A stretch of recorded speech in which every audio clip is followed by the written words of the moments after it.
So today, pag-aralan natin ang simple present tense or kailan ba ginagamit yung simple present tense. So ginagamit natin ang simple present tense kung ang action ay tumutukoy sa routine, sa habits, sa facts, general truth. Kapag palaging totoo or palaging mong ginagawa, yun, gagamit ka na ng simple present tense. Halimbawa, I go to school every day. Habitual yun kasi palagi mo nang ginagawa. Pang araw-araw mo nang ginagawa.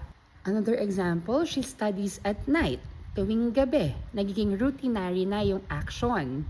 The sun rises in the east. Ibig sabihin nun ay general truth na yon or fact na siya or katotohanan na siya. Nagkakaroon lang ng pagkakaiba doon sa paglalagay natin ng S at kailan ba tinatanggal yung S doon sa ating simple present tense. Naglalagay tayo ng S kapag singular yung ating subject at tinatanggal naman natin yung S or nasa base form na lang kung tawagin natin kapag naman plural yung ating subject. So example ng ating mga singular subject ay he, she, it or sa pangalan syempre kapag isa lang, halimbawa Sir Claude, Anna, yun. Isa lang sila, single lang, so ibig sabihin singular. Kapag plural naman, we, they, yun naman ay maramihan. So ibig sabihin gagamit tayo doon ng base form ng verb.